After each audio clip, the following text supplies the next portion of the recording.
Hello, Collateral Gaming listeners.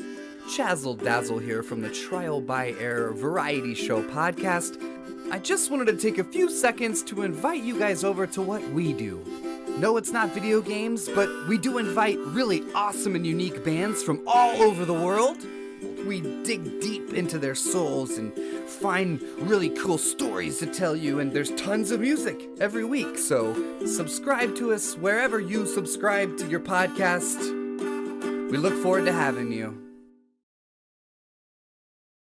I'm Ashley Chancellor. And I'm Zachary Gio. This is Collateral Gaming.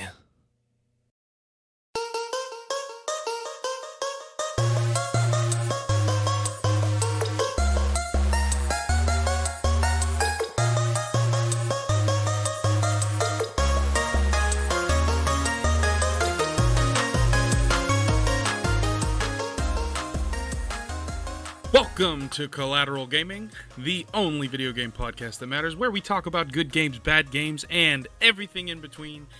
Boy, we got something big to talk about tonight. Ash and I are here to discuss the newly released, but forever loved Skyward Sword HD.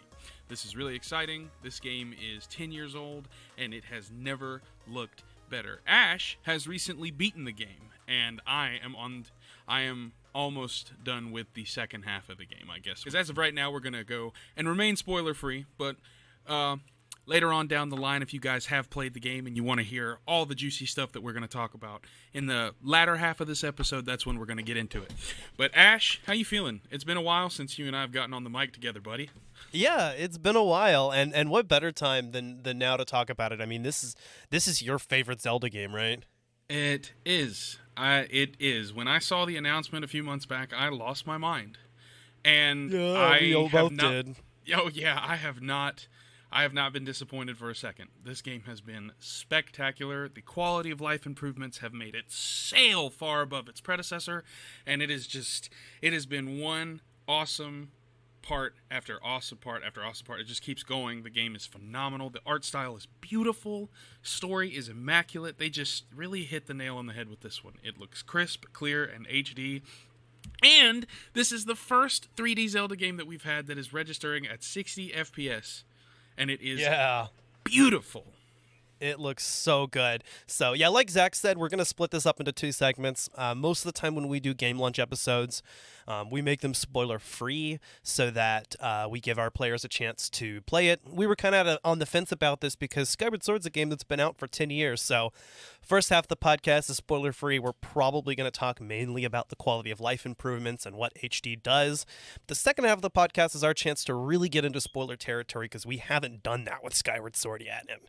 And it is one of the standout Zelda games. So, but absolutely. Yeah, like you said, the 60 frames per second is probably one of the first things you'll notice. The game runs so smooth. And I mean, Skyward Sword was a game that already had kind of a timeless quality to it, similar to Wind Waker.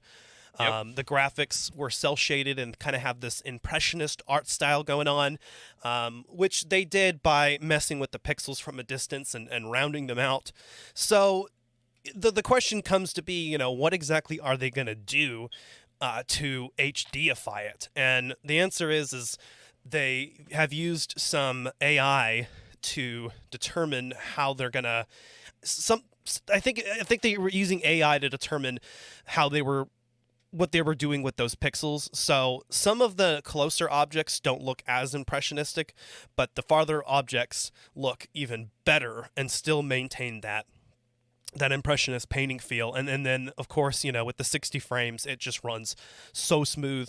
I was just blown away by how the game looks, even in handheld mode. Absolutely. Like, they really hit the nail on the head with the design for this game.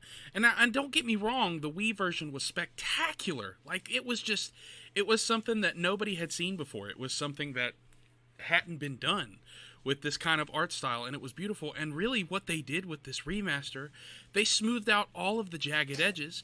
They made the game run perfect, and they just made the art style even better because all of the details are crisp, they're concise, and they're just beautiful to look at. Yeah, watch us side by side. I mean, the difference is really clear. Absolutely. Yeah. That was one of my favorite things about the trailer. I immediately noticed the difference. I was like, you are kidding me. This is gorgeous.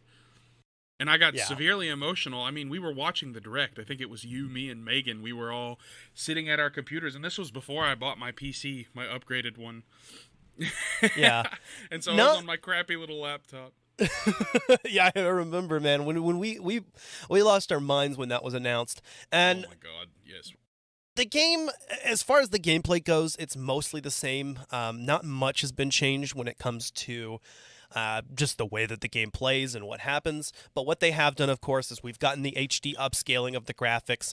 A lot of weighting has been cut. So certain pieces of dialogue throughout the game, and you may not notice it as much when you're playing it, but if you go back and like watch a playthrough of the Wii version, you'll notice all these little lines of dialogue that are cut. Fi no longer interrupts you nearly as much in the game. Yep. A normal amount of interruption as opposed to an insanely annoying amount of interruption that makes her almost unwanted. In this game, she's a very pleasant surprise. It's like if they had done this with Fi in the original version, she would have been fantastic. She would have been one of the best companions, especially because of the end of the game, but we'll get into that later. Because, as you know, the beginning will be spoiler-free, and I almost slipped. So I'm going to be careful. I'm going to be very careful. Yeah, and a lot of the tutorial stuff was cut as well, so the game does feel a little less handholdy, which was one of the complaints. Already out, right out of the door, we've got the two major complaints about the game: Fi, and the fact that it was considered very handholdy, just completely improved upon in every way, and. So I have no problem saying that this is going to be the definitive version of the game. There is no reason to go back and pick up the Wii version.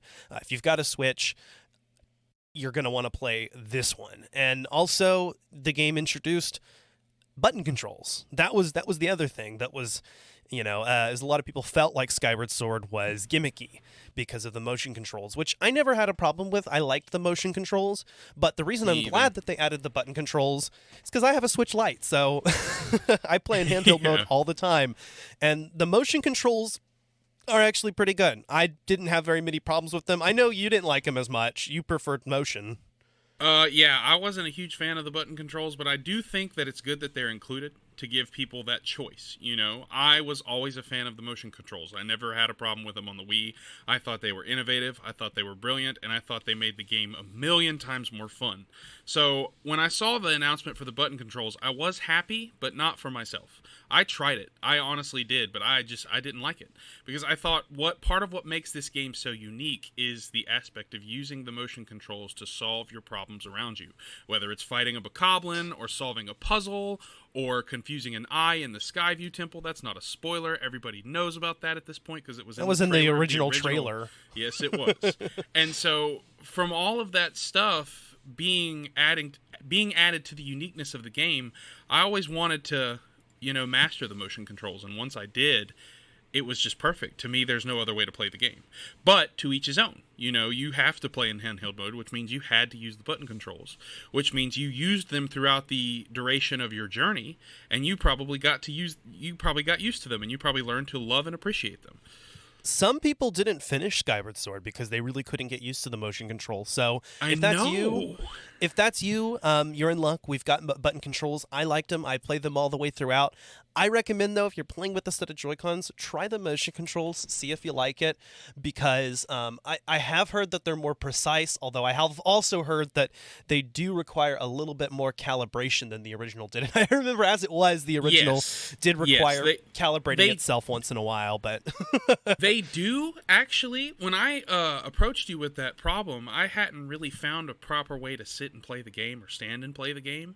And now that I have, I don't really have many calibration problems. Okay, good. It's pretty awesome. It's very smooth. So there's a way to sit and play and kind of avoid that. Absolutely. That's good to know. One good thing about playing with motion controls, too, is that now you've got the right analog stick free for free camera control, something that was absent in the original game. Yes. Dude, it's one of the best additions to the game, honestly. Even if you're just running through Skyloft and you're ascending a flight of stairs, if you're playing with the camera, you can make Link look awesome while he's just climbing stairs. Yeah. That's what I love about free camera controls. They add emphasis and dynamic to almost every single frame. And it's way better than having to just snap the camera behind you constantly. Exactly. It's perfect because you can literally recreate each frame in the game to your own design. You can make, unless it's like a cutscene or story-driven part, you can make every single area of the game look different just by adjusting the camera to however you want. And it's really cool. It's beautifully done. They did a phenomenal job with it. And free aim camera is available in button control as well. You just have to hold the L button while you do it. Some people weren't as keen on that. I'd say in the original, you didn't have free camera control at all, so I'm not going to complain that I have to hold an extra button. You get used to it.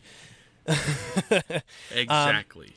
And using the right analog stick to control your sword, I felt was fairly intuitive. Took a little bit of getting used to because unlike with the motion controls, the sword automatically centers itself.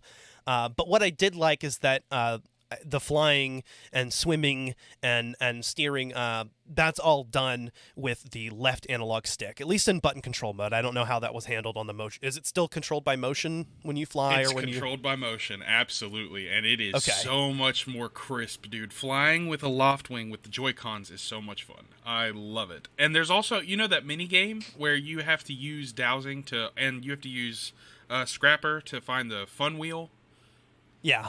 And bring that back? Dude, the motion on that is more precise too, so it's easier to land on the 50 rupee space and get 500 rupees every time. The first 3 times I did it, I landed on the 50 rupee space, and I just had a packed out wallet in less than 10 minutes. It was really? great. I was just doing that today, and I was having a little bit of difficulty. So, like Zach said, I actually just beat the game today. I literally watched the credits roll like right before we right before we started to record this, which just in time, right? So I was going along and collecting those extra heart pieces and doing everything. By the way, yes, I did beat the game 100%. I did everything there was to do. And one of those things was the damn Dodo minigame, which took me a few tries with the stick. As it did in the original. The first time I played through the game, I had so much trouble finding the party wheel the first time. I didn't realize that all you had to do was activate a time crystal in the desert, and it would show you the way. I'm not going to give you that passageway. All of you guys listening, you have to find it, okay? You know that it's a part of the game, but it's a mini game. Come on, that's not a spoiler.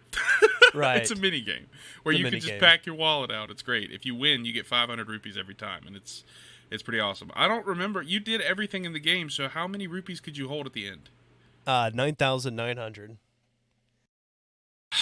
That's a lot of rupees. I wish that they had just went ahead and maxed it out to 9,999, but they didn't. It's or just went Breath of the Wild style and you could hold over 100,000 rupees. You could have 1,000,000 rupees. Yeah. I was but rich Skyward as Sword Breath of the Wild. Skyward Sword still has the wallet limitations, which when we play Breath of the Wild don't make as much sense. It is interesting going from Breath of the Wild on Switch to this game. Kind of noticing how different the games are. Yeah, I wonder where Link keeps all of that money in Breath of the Wild, because there was literally one point, Ash, where I had like 1.2 million rupees. I had a lot of rupees. Answer me this. How is it that Link can hold iron boots and whoever knows what other equipment, but he can only hold a certain number of rupees? Explain that one to me. Explain how the iron boots don't weigh you down even when you're not wearing them, because they're still on your person. They're still on your person. Explain to me where all this stuff goes. I know we have an adventure pouch, but that adventure pouch isn't... that adventure pouch isn't like limitless space. It's not... You have slots for it. So where does that stuff go? Does it teleport? Like, where do the empty bottles full of liquid go? What does Link even plug the empty bottles with? All you do is scoop it, and it's there. This is what we can do. We can rip apart the funny stuff of Skyward Sword that's also related to other Zeldas. Why is it the cuckoos refuse to attack Link unless he attacks them? Every interaction that I have had with a chicken has gone south, and it has not been pleasant. Do chickens always attack you, Zach? I've had it happen multiple times. Yes, I've been pecked to death almost. Not even close. But I've been pecked multiple times, and it's not fun. There are no cuckoos in Skyward Sword, are there? No, there's not. There are not. But there are loftwings. There are loftwings. Those are giant cuckoos that have matured and are partnered with society. Actually, that's a good question. That's a really good question. What are the loftwings? Where did they come from? Where did they go? Where did they come from? Cotton Eye Joe. Who knows? But I'm done. Skyward Sword is every bit the game that you remember, and it feels so smooth. I was actually really looking forward to getting back into this game. We played it a few months ago when we did a bonus round episode on Skyward Sword, but I'd only gotten as far as the Wii version. Yeah, I'd only gotten as far as Linear Mining Facility. So I got all the way through this time, and yeah, I was really, these past few months I've been wanting to dig into Skyward Sword, but I've been telling myself not to because I knew that the HD version was coming out. So yeah, and honestly, right now, if I'm gonna be honest, the reason I'm playing through Skyward Sword again so soon is because of the quality of life changes, the HD improvements. The game is the exact same. They didn't really add anything or change anything. I had heard that they made Demise a little bit harder, but I haven't fought Demise myself yet, so I don't know if that's true. However, I do know that it's basically the exact same game, just with major quality of life improvements. I mean, you can... long bodies of text that you used to have to kind of wait to get through, you can just press B on the Joy-Con and just zip through all those texts. You can skip through text, yes, and you can skip cutscenes even if you're watching them for the first time, because this game realizes a lot of people are coming back to this game. Oh yeah. Of course, there's a bunch of people that this could be their first Zelda game, or it could be their first time playing Skyward Sword.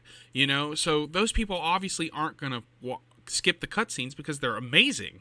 And in this game, with the quality of life improvements, the cinematics are beautiful. The reshading, the texturing, the layer, it's perfect. Nintendo did a really good job. Nintendo sucks, man. I'm just going to go out and say it.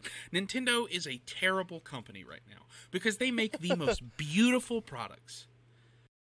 But they do it on their own terms. They don't include the fans at all. And it hurts my heart. I am so happy that we have this. Do not get me wrong. This is but kind we of could have had this and so much more. Yeah, this is actually, and this is a step in the right direction, though. I will say this is one of the few instances where Nintendo finally did listen to feedback. Yep. The game does feel a lot less patronizing. Like I said, when I say that there's less hand-holding, I really mean it. Just those little bits of dialogue that were just kind of like, okay, let me figure out what to do. Now the game kind of lets you figure out what to do. And Fi is so much less intrusive. In a lot of moments, either if the dialogue was completely cut, like I said before, or in other cases, you're simply going to get, instead of her just coming up automatically, you're going to get that little unintrusive notification, which stops sounding off after a while. And so you can happily ignore it if you want. You can get through the game without dowsing if you want. It's completely doable, and you can play this game the way that you want to. And so, absolutely. Yeah, in a lot of ways, and this game can appeal to people who play the original and new players.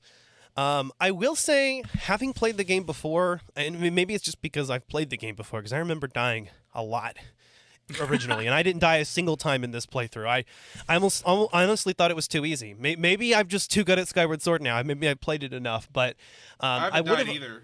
So I would have appreciated if hero mode was available from the beginning, like they did with Link's Awakening. That would have been a better way. So Nintendo, if you want to patch that in, like just throw hero mode in at the beginning, because I would have just gone full hero mode. That way, because I never ended up needing to use my potions or anything, and the game gives you so many opportunities to heal. You could cut out the hearts and be fine. Absolutely, man. You can just sit on a stool, sit there for like 30 seconds, and you're good to go. Plus, I mean, it's not hard to secure the pieces of heart in this game. You got to look for ways to get the goddess cubes and do side quests. Talk to people, get gratitude crystals, expand your wallet. Pieces no, there's of heart. not. There's I think because you start with 6 hearts. Exactly, and there's 2 medals that just overall increase your life. Like they're life medals, and there's 2 of them in the game. So once you finish all of the heart pieces, you'll have, I think, 18 hearts. Yeah.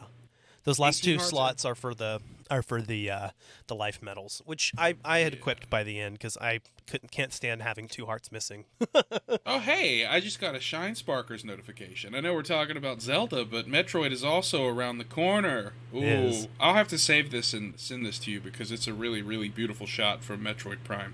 But back to the matter at hand. Actually, you know what, Ash? They deserve to hear this. You know what? Hold on. I'm gonna send this to you right now. Hold on. This is really cool. All right, we're talking about Skyward Sword HD, but this is a really cool shot from Metroid Prime that if I don't send it to Ash right now, I will forget to do it ever. So you guys are hearing genuine content right now. There you go. I've sent it. We're good. All right. Wow. So as for these quality of life changes, easily, yes, the frame rate is fantastic, but the best one is the treasure notifications. Yes, thank God. You get them once. Not when every time you reload the game. Yes, every time you pick up a new treasure that you've never picked up before, you get the notification and it shows it you putting it into your pouch. However, that's it. And it is amazing. I cannot tell you how much time is wasted in the old version just picking up treasure. And sometimes those notifications get you killed or they get you hurt because they throw you off. I can't tell you how many times I've picked up tumbleweeds in the desert only to realize that while I was looking at the notification, I'm in quicksand and I'm low on stamina. Yeah, I used to try to like pick things up with the beetle, so like I could avoid getting the notification, because every time you reloaded the game, it would do that. And it's actually really funny though, because the Switch is a console that I almost never end up having to quit the game. I kind of just always have the game running in the background, and I just put my Switch into sleep mode. So funny enough, the change isn't wasn't as handy as it would have been, but I'm very glad that it's not there. I think the gratitude crystals, they still give you a notification. I'm okay with that. There's not that many. But the treasure, 80 in the game or 100? There's 80, and most of them you get 5 at a time by doing side quests, which I would expect to get.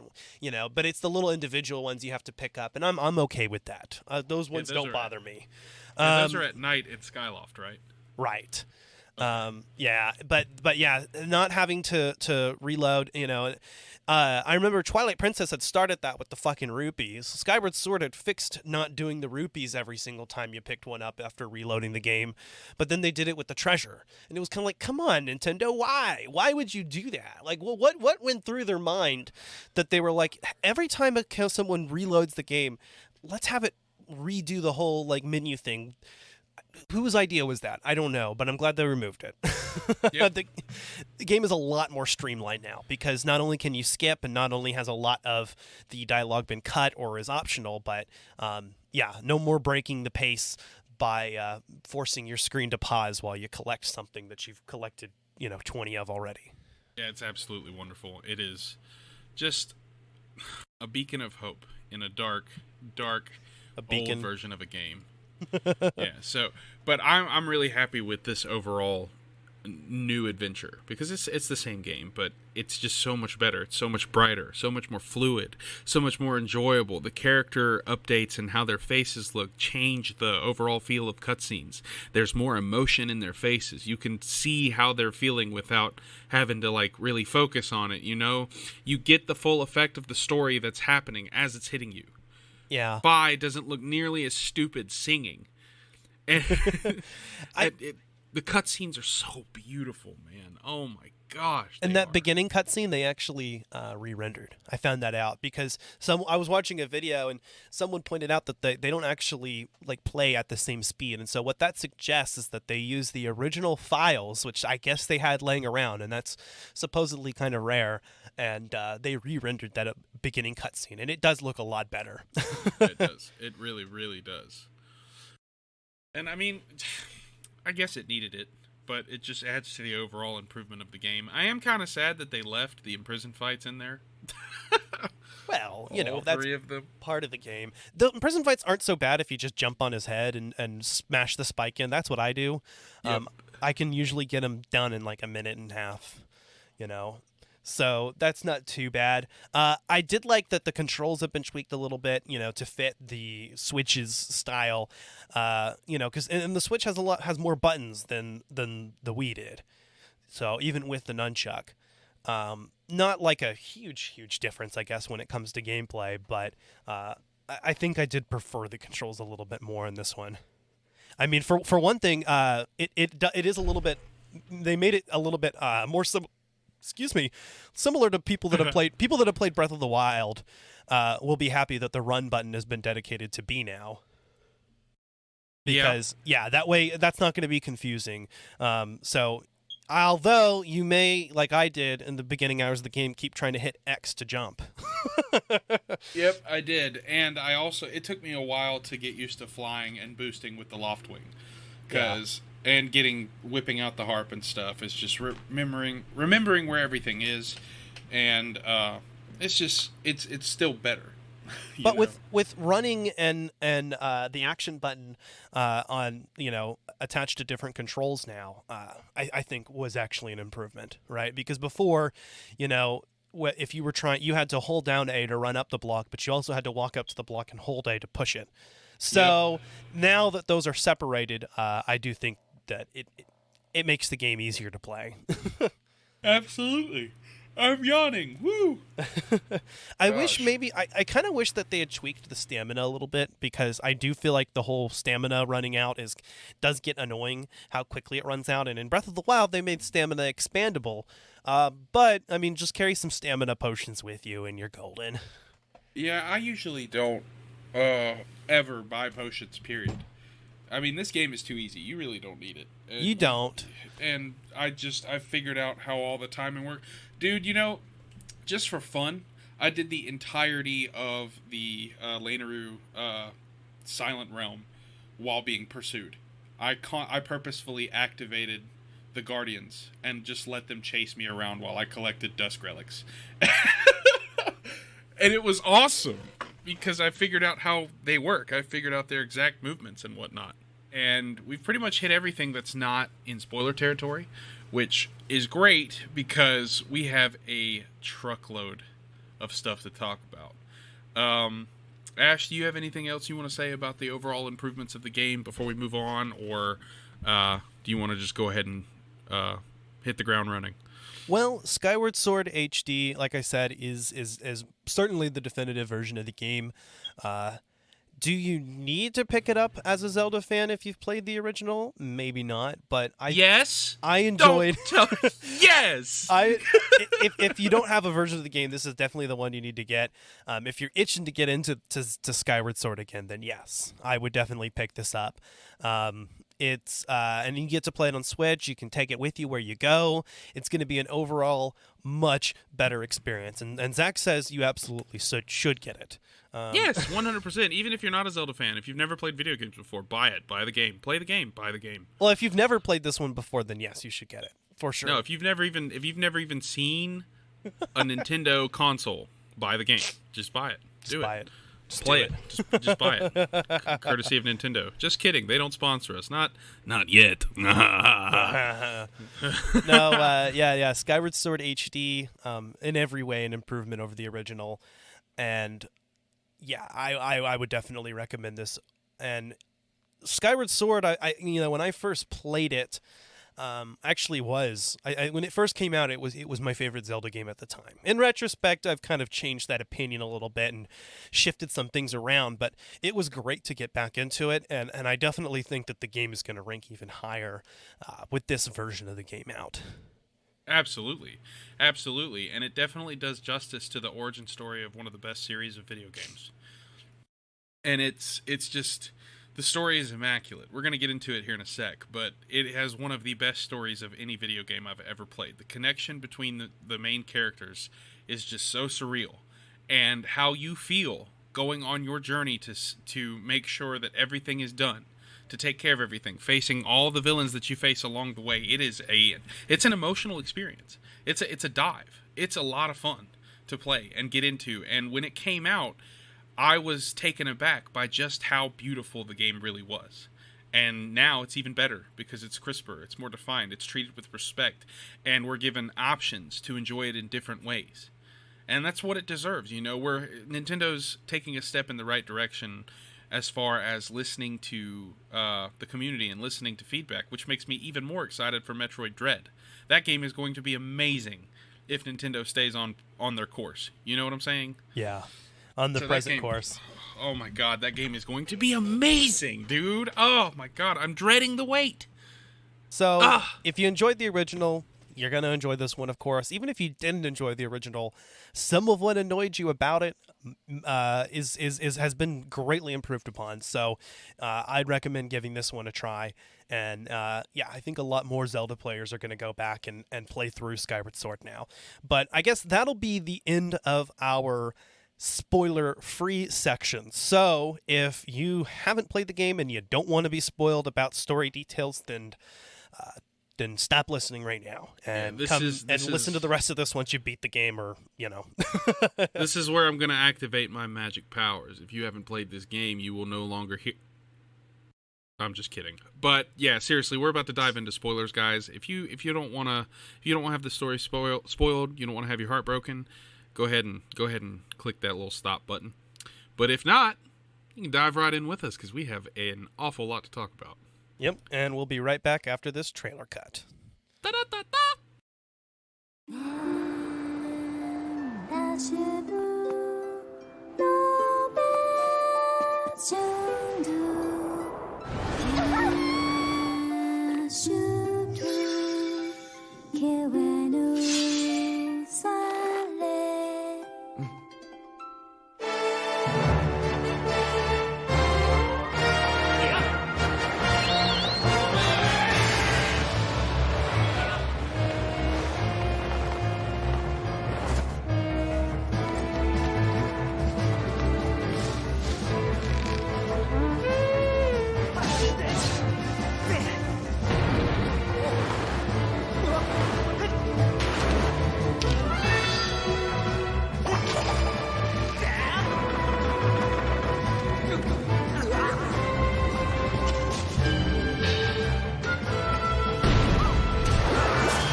All right, welcome back, guys. Back to Collateral Gaming, where the points don't matter. I'm just kidding. Everything's made up, and the points don't matter. Is that how Whose Line is? I think that's how Whose Line is. I'm not sure. Okay, but yeah, welcome back to Collateral Gaming, the only video game podcast that matters, where we talk. You guys heard this at the beginning. All right, so basically, we've been diving into Skyward Sword, the quality of life changes, the overall improvements of how the game looks and feels, but now we're here to talk story. We're here to talk lore. We're here to talk items. We're here to talk how the quality of life improvements affect the story and how they make the cutscenes better, brighter, how they make the characters shine more, the dungeons, the puzzles within the dungeons, how Link himself interacts with the overall world. There's a lot of differences that have just made this game a much better and a much deeper experience. And right now, I haven't actually beaten the game yet. I've beaten Skyward Sword many times, but I haven't beaten Skyward Sword HD. I've been enjoying it, but I went through Skyward Sword with Ash probably around 6-7 months ago. We played through it, and so right now the story isn't as fresh to me, but reliving it with these new improvements has made it seem like a brand new video game, and I find myself drawn to the aspect of just grinding it out. So Ash, you were saying earlier that they rendered the opening cutscene. This is basically Link having nightmares about the impending doom on Skyloft and the land below, which, as we know, is the land of Hyrule that's been tarnished by monsters. Yep. And so future Kingdom of Hyrule. Future Kingdom of Hyrule. It's so cool. We've gone from Breath of the Wild, a ruined kingdom that Link has to go through and save, bring back, restore, and in this game we have what started it all. Yeah. The war between the goddess Hylia and Demise and his evil cohorts, they managed to put him down, to strike him down, but the goddess was wounded, and so she transferred herself into the body of a human, and it's such a, oh my god, it's so cool. All right, so give me your thoughts. Skyward Sword obviously is the origin story. It answers not only how the Master Sword came to be, which is cool, getting to grow and watch the Master Sword develop, which we'll talk about, but also the origin story of, Link and Zelda and even Ganondorf. It goes back and explains, like you said, the goddess Hylia in mortal form is Zelda, and that kind of explains why she continues to reincarnate. The goddess Hylia also, I suppose, made sure that the ancient, her chosen hero would reincarnate as Link. And so Link's going to continue to reincarnate. And at the very end of the game, whenever you kill Demise, he tells you that his hatred is never perishes and that he's going to continue to bug their descendants / reincarnations.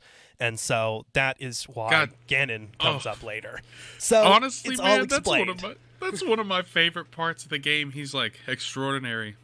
You fight like no man or demon I have ever known. Yes. But this is not the end. And my hate never perishes.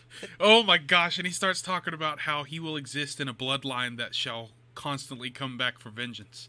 Constantly come back to try to take the land that is rightfully his. And we see that through the entire series. At the end of Skyward Sword, your mind is just blown. Like, this is what started it all. Because you kind of have inklings throughout the game. But when he says that, it confirms it. Yeah, you've built the Master Sword. You've taken your journey.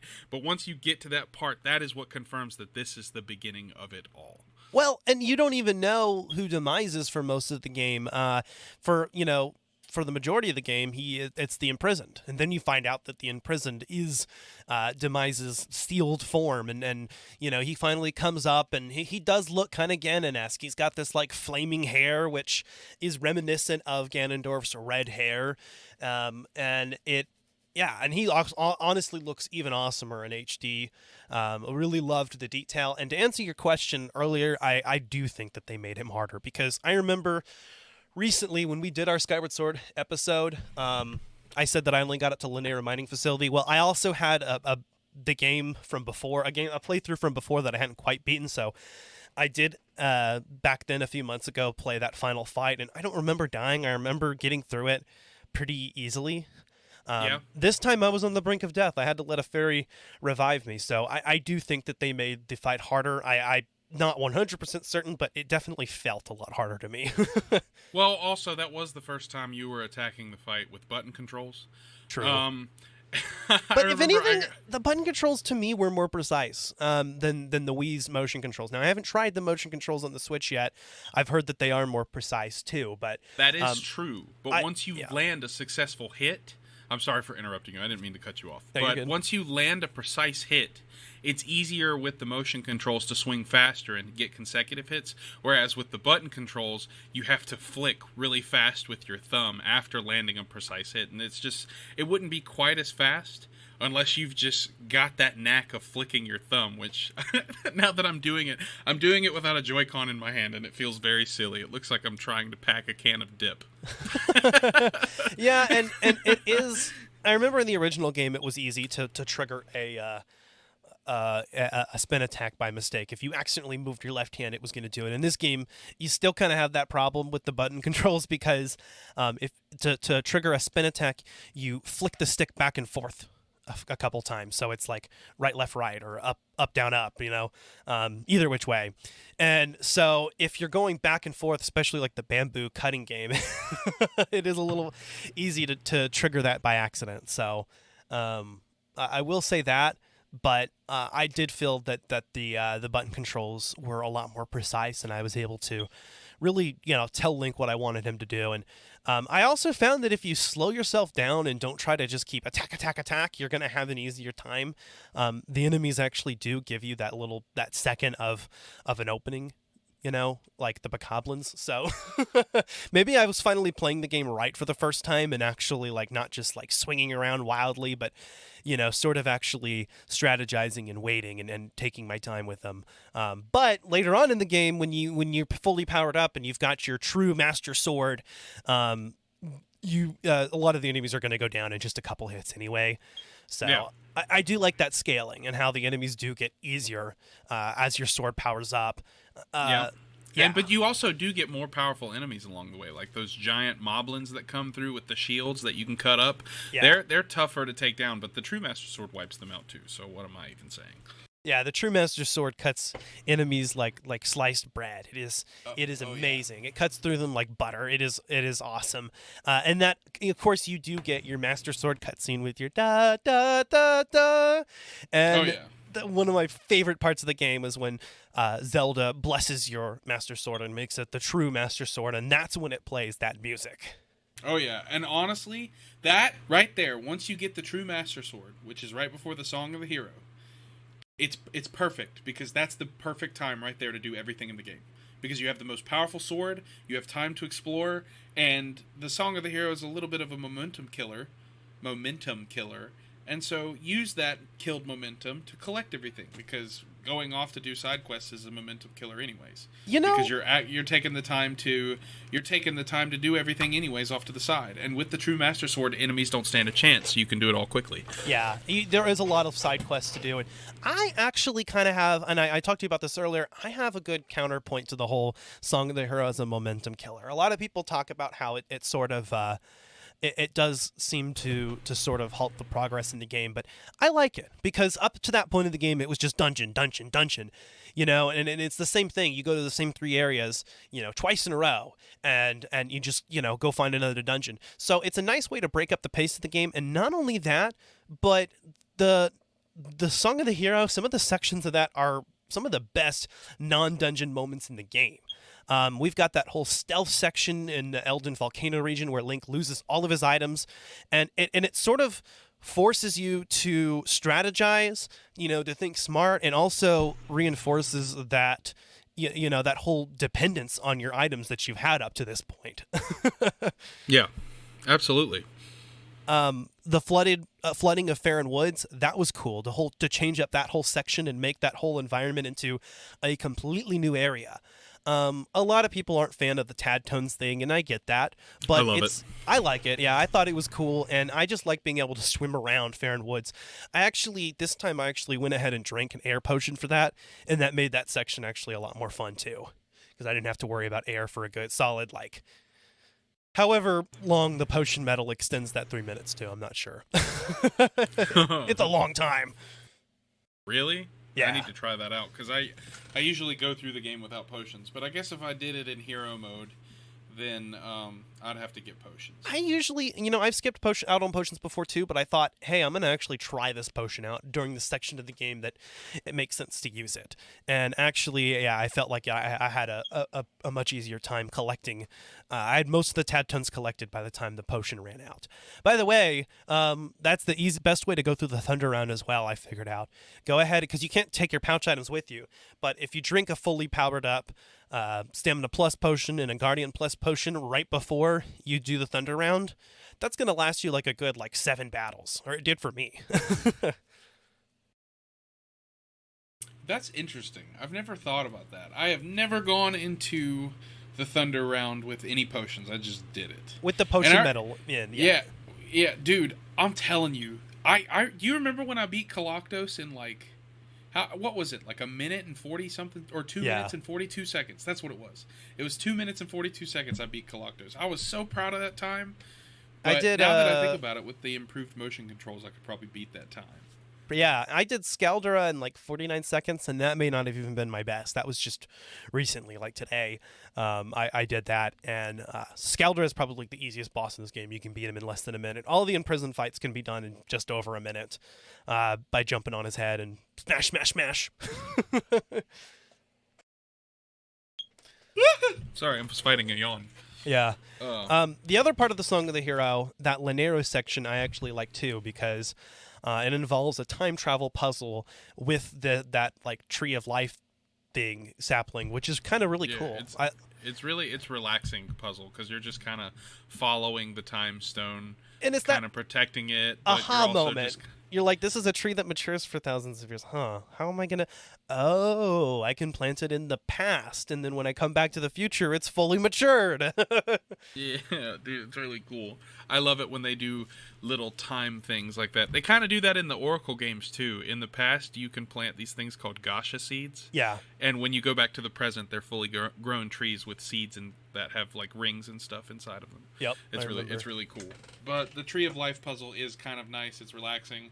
Plus, the Thunder Dragon is definitely the coolest of the three. Yeah, he is. He's a vibe. He's a total vibe. I like how yeah, and it gives you access to the Thunder Round as well, which is one of the coolest parts of the game. The original game had introduced that whole boss rush mode, and it's a lot of fun, and it's really cool to beat your times, and in the game it rewards you for beating your own personal records. And you can go back and play the Silent Realms as well. Those are just as hard as ever. I don't think anything was ever tweaked about them, and I know some people did complain about them, but hopefully with the more precise motion controls and better frames, I think people are going to have a easier time with them. I didn't fail a single one this time, although on those last two, on the Elven one and on the Skyloft one, I did end up like triggering the Guardians to like come after me. So whereas the first two, I time froze for me the entire time because I managed to collect them fast enough. Yeah, honestly, it was a lot of fun doing these again. They're a lot more terrifying now that they're smoother. The enemies look a lot more defined, a lot scarier. But as I was telling Ash before we started recording, I played around in a Silent Realm. I purposefully activated the Guardians and let them chase me. Every single time I picked up a tear, I would just touch the water and just run around. But it was really hard to do that in the desert. So I just had some fun with it because I normally I enjoy the Silent Realms a lot. I did them a bunch on the Wii. I do too. Especially going back and just replaying them. They're fun. They're terrifying. They're hard. Especially if you're new to the game. Those stealth segments are... Zelda does a really good job at creating good, scary stealth segments, where if you mess up, you're either going to have to go all the way back to the beginning, or the punishment is terrifying enough to where you just don't want to get caught. So, and they did a really good job with that, because the Guardians are horrifying. If they hit you, Link goes flying, he kind of tries to push up, but he dies, or his spirit is shattered, and you have to start over. So, you don't want to get hit. It's a good way. It's a good way to pace out the game in between dungeons too. Again, plus you get a reward for it. You get the claw shots, you get the ability to swim, the water dragon scale, and you get, what's the third one? The fire shield earrings. The fire shield earrings, yeah. So you can be in super hot areas. So you can get to the fire sanctuary. Adding earrings, I think, is kind of the coolest idea that they had. That it's Link's earrings that allow him to go into super hot areas. I liked that. I thought that was cool. The second act of the game, I think, is where the game really shines its brightest, in my opinion, because you've got the Silent Realm segments, but you've also got the best dungeons in the game right there, the Ancient Cistern and the Sand Ship. For what it's worth, the Fire Sanctuary is all right. It's not my favorite, but it's all right. But those two in particular, the Sand Ship is one of my favorite dungeons in the entire Zelda series, and the Colossus boss fight is one of my favorite boss fights. Oh yeah, dude. I love the Ancient Cistern, man. The music, the water. I love water dungeons. I've always been a fan of them. Most people hated the Lakebed Temple from Twilight Princess. I loved it. Yeah, I like water dungeons, but the Ancient Cistern is actually a much more tolerable water dungeon for a lot of people because it doesn't focus on the same mechanics as other water dungeons do, but it still does use water, which is cool, but it also plays around with other themes, and I like the whole Hindu imagery that they go with in that section or whatever it is. Plus the undead underground area where you have to deal with these cursed bokoblins. Yeah, there's like a whole heaven and earth thing going on, and it's really cool. I love that whole imagery, and the undead bokoblins that you have to do the ending blow on in order to finish them off. Yep, and once you start climbing up the rope, they start chasing you up the rope, and it's like, stop it! You go shake them off, and it's a cool section of the game. Absolutely, it is. It's so good. And honestly, until you get the Master Sword, it's the best flame. Like, let's be real. Yeah. Oh, okay. Well, there's only 3, so I can't really say that. The best flame is the third one, obviously, because you get the Master Sword before it's blessed. The second best is the first one, because it lengthens your sword and sharpens it, so where it does twice as much damage, and the sword looks cooler, because it expands a little bit at the hilt. The second one increases your dowsing ability. Yeah. I hate it because I love the sand ship. It's an amazing dungeon. It's one of the best ones in the series. Plus, the build-up to the boss is incredible because you've got all these tentacles breaking through the walls of the ship while it's filling up with water and you're trying to get out. Then you go out there, and there's this thunderstorm. Your ship is in the middle of the ocean. It's just a wreck. You know you're about to fight this sea creature, and then a Monsters, Inc. character comes out of the water. Yes! It's Like one it of is the most the biggest build-up underwhelming- to a whoopee cushion thing I've ever seen in my life. Like, some dude was on acid when he designed that monster, because that is just... No, not even, because if it was acid, it would be creative. It was just, there's such an underwhelming boss, like, in terms of design and in terms of the way the fight goes, because it's just got the big giant eye, you know, it's just kind of It's like, got a cool name, though. Like, Tantalus, that's an awesome name Tantalus. for a water monster. That's lame, But because it has looks like- tentacles. It's Tantalus. Okay. But it's a big rage baby from Monsters, Inc. That's what it is. That's what it is. But and it's so annoying. The setting is cool, and I do like how you go in to get the flame, and then the whole ship comes apart, and the tentacles come through, like you said. That is cool. I like having to go all the way back up to, you know, the deck and face it, and the fact that it has 2 phases, and that so like the first part takes part on, like, you know, the bow, and then you go down to the stern, and so that's cool. And obviously that is, we've talked about it before, that is just one of the coolest dungeons. I love that there's just the one time shift stone that's on the mast, and you just go at it from different angles. I mean, the time travel puzzles with the time shift stones were cool enough as they were, but now you're on a fucking robot pirate ship. I mean, come on. How much cooler does that get? Right. It's a time altering robot pirate ship. But you said you got all the heart pieces, right? I got all the heart pieces, all the goddess cubes, all the gratitude crystals. I guess the only thing I didn't do is I didn't get every single dowsing target. My health never dipped to a point that Fi ever suggested dowsing for hearts, and I forgot to go talk to that one Magma that lets you douse for rupees. So if you want to consider that 100%, I didn't do that. But I did everything else. I upgraded everything. I haven't upgraded anything yet on the sand ship. I would. I immediately started upgrading. I'm constantly focusing on upgrades. Dude, honestly, I need to upgrade the slingshot because the scatter shot is fantastic. Scattershot is cool. And the speedy, the hardy beetle or whatever it's called. Yeah. The tough beetle. That's what it is. Tough beetle. The beetle is a cool item. I think we might have talked about it in our Zelda items list, but the beetle is a fun item, and I love, you know, turning it into the hook beetle opens up a lot more, you know, to that item. Absolutely, it does. It's a cool substitution of the boomerang, because the boomerang's kind of an underwhelming item. You know, you don't use it very much in Zelda games, and you know they try to, in the 3D games they did the whole like target up to 5 things. Twilight Princess tried turning into a Gale boomerang. This game just said fuck the boomerang. We're gonna give you this mechanical thing that you can control, and it's cool. I love doing it. And like you said, the scatter shot actually gives the slingshot purpose after you get the bow.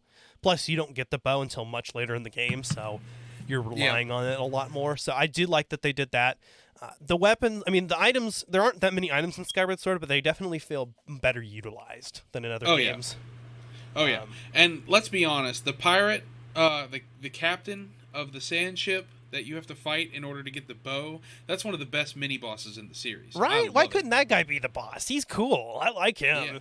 Yeah, him, but much harder, like much more difficult. Yeah, and you fight his like twin brother in the fucking Sky Keep. In the Sky Keep, yeah, and that's just a cool fight because you're kind of like jousting and you're running at each other, and it's so epic, and you're just trying to like thrust him back until you push him off, and it's really cool.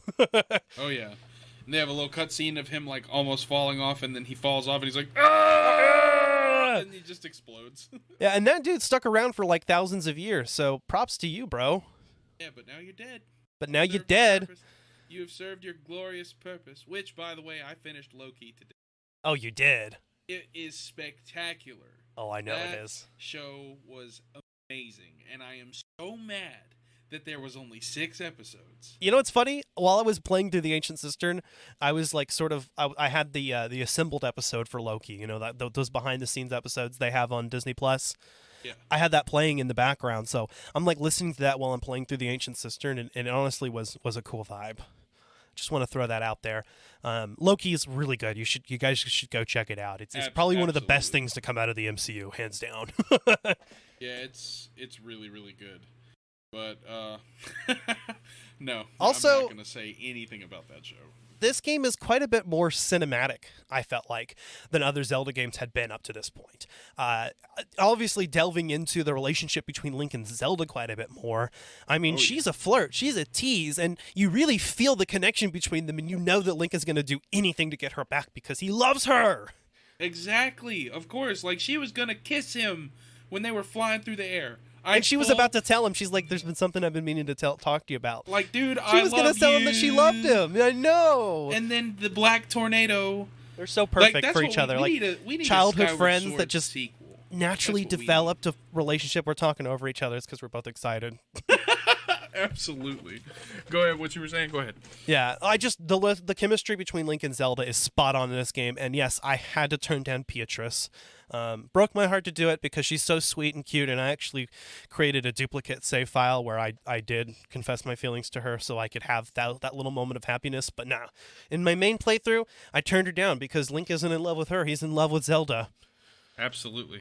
And at the end, you see them standing atop the statue of the goddess, looking over their new home. And they're like, and it's beautiful. We're about to populate this land. Just giving him the fuck me eyes. Oh my god. We're about to populate this land. That was funny. You know she's giving him the fuck me eyes. You can see it. Oh, dude. Yes, you don't let your man go through that and then you don't do that. I'm going to be the civil one here. God, she's so cute in this game. I really, really love Zelda's character here. Definitely an improvement over the Zelda from Twilight Princess, who was just like stoic and didn't really have a character. This version of Zelda's cool. I really, really enjoy her a lot. And she's not a princess. Bro, I take that back. Zelda is the goddess Hylia in mortal form. She was doing her own part. They need to be giving each other the eyes, bro. It needs to be on the same level because they both put in a lot of effort, and they both went through a lot. To this day, I think Skyward Sword has the best relationship between characters. Okay, Skyward Sword has the best relationship. Breath of the Wild has the second best. Yeah.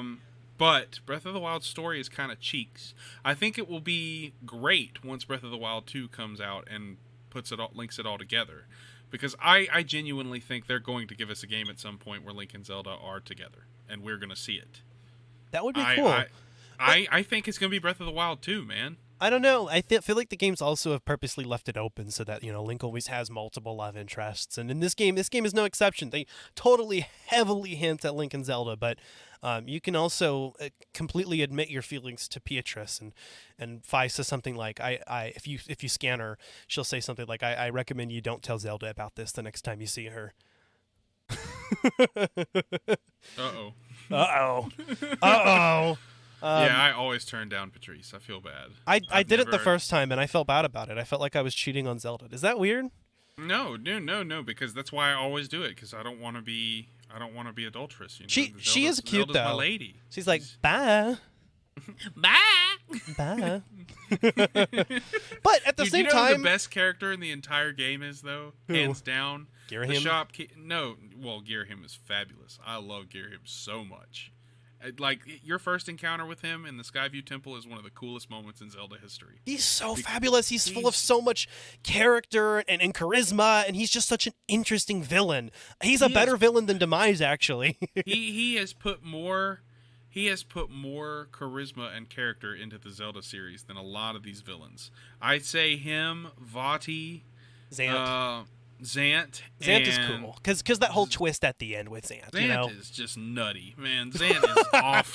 Zant is off of something, man. He is cracked out always. Absolutely, always. Oh, dude, I didn't even notice that we've been talking for an hour. We have. Oh my god. Yeah, I guess we'll sort of wrap things up from here. But what was your favorite character besides Girahim or Zelda or Beatrice? Well, I love Link. Link will always be my favorite character in any Zelda game. I know he's the protagonist and he's who you play as, but his spirit and his courage it's inspiring. And even because you're the one that's doing it. It's a story that's being told through your experience. And it's really fun. That's why I love Zelda games, because I fell in love with Zelda at a young age because it instilled courage in me, because I was willing to take that journey and do it and complete it. And yes, it was a game. And yes, I had to figure out puzzles and stuff, but I was able to do that, which is an attitude that I took towards the problems in life. And that's why I love Skyward Sword so much, because it takes you back to those roots. Yeah. You know, my favorite character in the game, besides them, probably the shopkeeper. Which one? The Rupin? one that he's like, not Pippin. Rupin, the one from that sells the gear, like the one. Oh that's... yeah, Rupin. Him. Yeah, Rupin. The one he's like, huh? and like, he's so excited away, every time you walk away. He looks so depressed, and and when you visit him at night, he's just completely different. Oh yeah, and you can sell him treasure and stuff. But no, that's not necessarily accurate. I really like that character. I think I like Headmaster Giapora. I think is that how you say it? I always said Headmaster Gapora. Gapora, but Yeah. I really like him. I love that character. I love how concerned he is. I love how he's just cool with you just accepting your destiny as the hero of legend. He's just like, all right, cool, go get my girl. Go get my daughter, because she loves you and you love her. Go do it, but boy, just go get her. Peace is what true heroes strive for. Fi, I hated Fi in the original game until the very end, because at the end it always makes me kind of emotional, because I was choking up a little bit. I was just playing the end, and God, that hits you and it feels so bad. Link obviously cares about Fi, and it's apparent at the end of the game. All over his face, yeah. I love how Link conveys so much expression in this game or conveys so much emotion through his expressions. And you can tell that he loves Zelda, because the first time he sees her in the Skyview Temple, he is just thrilled. No, he doesn't see. No, her till the Earth Temple. I'm sorry. No, he doesn't see her there either. He doesn't. I think he sees her He doesn't see her till the. Or does he see her very briefly at the end of the Earth Temple? He sees her in the Earth Temple. Yeah, he and does. He runs to her, and Impa gets in the way, and he's like, "You were late. You're lucky I would have gotten here, because she would have fallen into the hands." I know, she bitches at you. So, and she becomes a great character later. But I remember every time you get that moment at the Temple of Time, I always tell her, "Am I late?" Me too. I did it this time. That snarky response, because come on. And she's like, "Actually, you're right on time." Yeah. I love it. And then she's just awesome. And then you realize at the end of the game that she was the old woman in the sealed grounds the whole time, and it's just. It's so awesome, the twist where it just kind of hits you that I figured it out. Impa the whole time. I remember the first time I played the game, I figured it out actually before. Yeah, because you see the bracelet. Yeah. And her hair dangling in that little clock. And she's got kind of gave it away. She's got Sheikah symbols all over her, and she's in the same area where you see Impa in the past. Yeah. They give you the pieces. They did. But Skyward Sword is amazing, and if you haven't played it, you definitely need to. I guess we're going to kind of wrap things up here. We've been talking for a little bit of time. Yeah, we have. It is still a very linear game. I don't see that as a downfall of it. I mean, I kind of approach this game the same way I do Metroid Fusion. I think the fact that this Zelda game is more linear allows it to tell the story that it does. And I like that they went that direction with this one. It gives it its own character. It makes Skyward Sword its own special Zelda game, and I appreciate that. And I think that Skyward Sword is one of the better Zelda games. I don't know if it's in my top 5, but it's definitely in my top 10. I'd have to kind of reevaluate my list. Skyward Sword HD places that even higher for me. I think that Skyward Sword HD makes this game a lot better.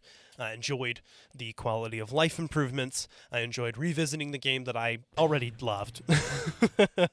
It's an amazing experience, and I'm excited to get cracking on the end of the game. I've got a long day at work tomorrow, so I'm going to take my Switch with me and play in my off hours. I'm really looking forward to just having some solo time to get through the game. Hell yeah. But it's a beautiful experience. It really is. It's really good to be back, and it keeps me busy until Metroid Dread comes out, which, when that game comes out, you can expect there to be a game launch edition the day of. Yes. Where we won't even know spoilers. We're just going to talk first impressions and scream like little girls, because it will be the sequel that we have deserved after 19 years. And I am going to go bonkers. When Prime 4 comes out, I'm probably going to put my head through the wall. And if you guys know how big my head is, I can bring down nations with this bitch. But yeah, guys, I was super stoked to talk about it. As soon as they announced Skyward Sword HD, I'm like, we're talking about it. We're throwing it in here. Next time, we're gonna talk about a bad game. Our first one of the season, our only bad game of the season, Sonic 06.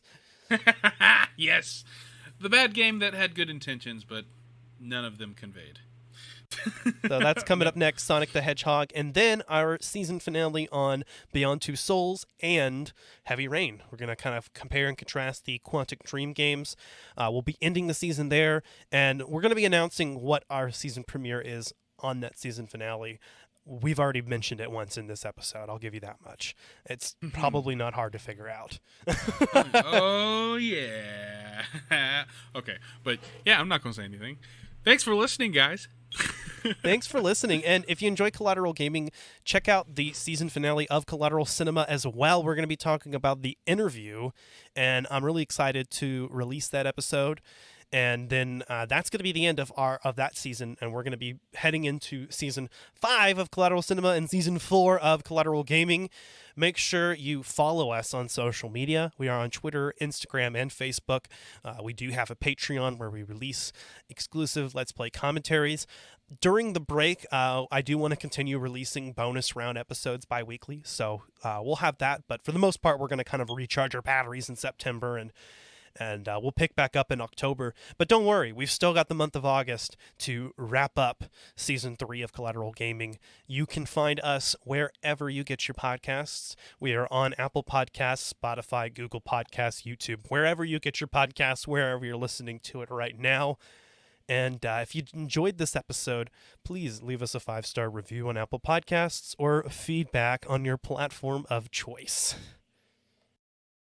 Oh, yeah. I couldn't have said it better yourself. And, oh, man. Well, we appreciate you guys listening in, as always. And so I guess that's going to be it. Skyward Sword HD. I think I might have a sneeze or two for you here in a second. But if not, I'm Zachary Gio. And I'm Dad. Oh, we are Collateral Gaming, and we are out. Out.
Collateral Gaming is a Collateral Media podcast. All music and game clips are owned by their respective creators and are used for educational purposes only. Please don't sue us. We're poor.